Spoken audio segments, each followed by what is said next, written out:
Olá pessoal, eu sou o José Carlos, nós estamos aqui com mais um Bom Dia Bob Dylan.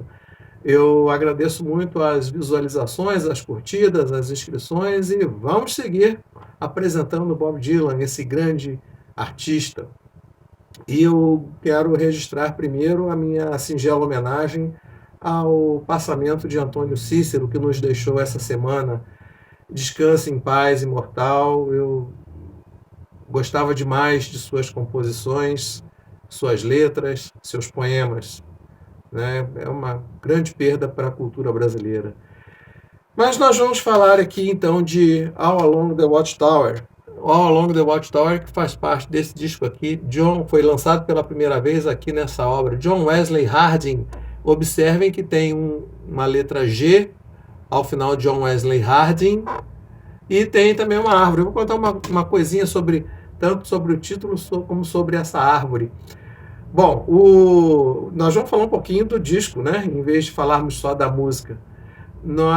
Bom, começando pelo título do disco, John Wesley Harding, sem o G no final, foi um pistoleiro e apostador, um fora da lei, que nasceu no Texas em 1853. Essa história está aqui no Direction Home.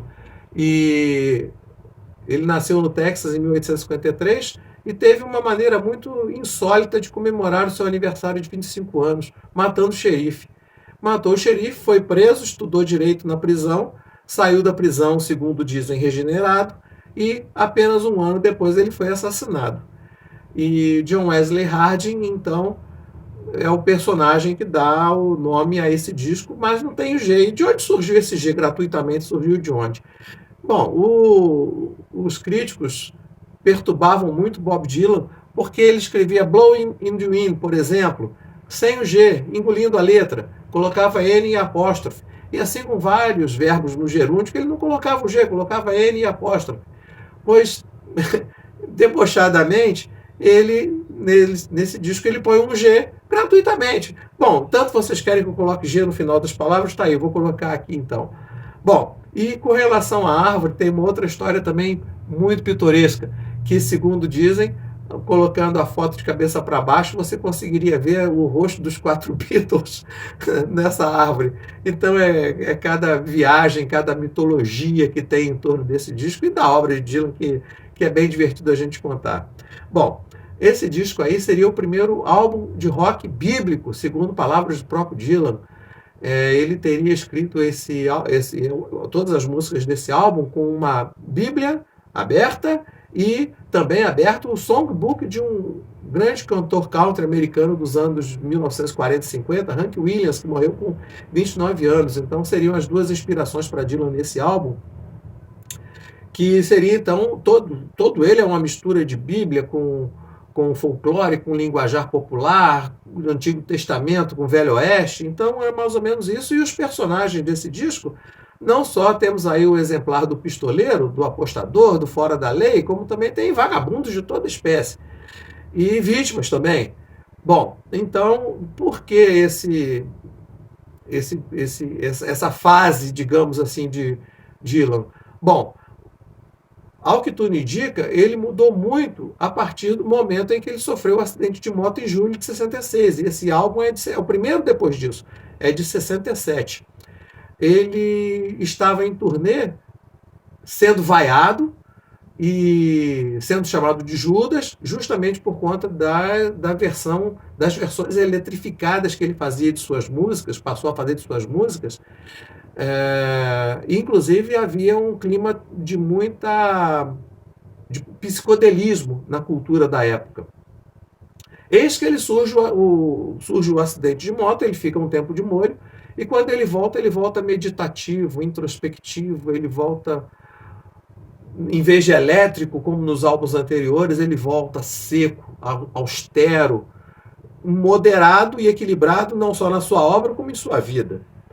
Bom, então é mais ou menos isso. Isso causou uma surpresa geral, porque as pessoas esperavam um contexto completamente diferente no novo disco de Dylan.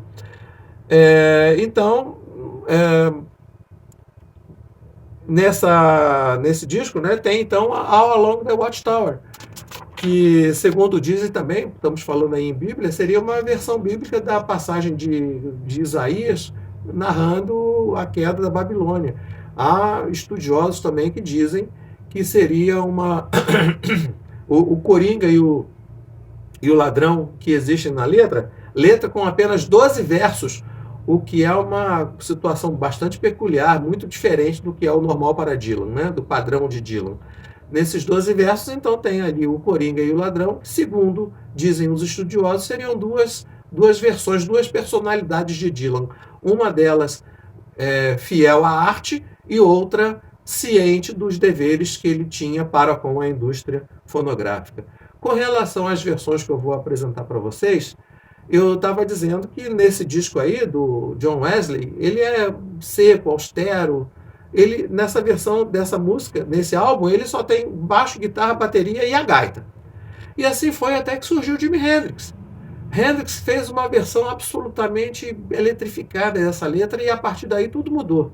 Nunca mais Bob Dylan tocou essa música acústica, ele esperou Hendrix morrer, inclusive, para voltar a tocar essa música, porque foi uma versão que Dylan considerou definitiva. Depois que Hendrix morreu, que ele voltou a apresentá-la. E, além disso, vejam só quem: Neil Young, Lenny Kravitz, Eric Clapton, inclusive esses dois últimos numa versão juntos, John Mayer, todos eles fantásticos. O U2, que é dessa turma que eu não curto tanto. Esse pessoal todo gravou All Along the Watchtower. Segundo dizem os especialistas, nenhum com a maestria de Hendrix, que botou o sarrafo lá em cima, né? Mas eu vou indicar para vocês a versão de Jefferson Gonçalves, um instrumentista brasileiro que destrói com a gaita dele ao final na interpretação dessa música. Agradeço a todos, espero que estejam gostando e na próxima semana temos mais um vídeo. Muito obrigado.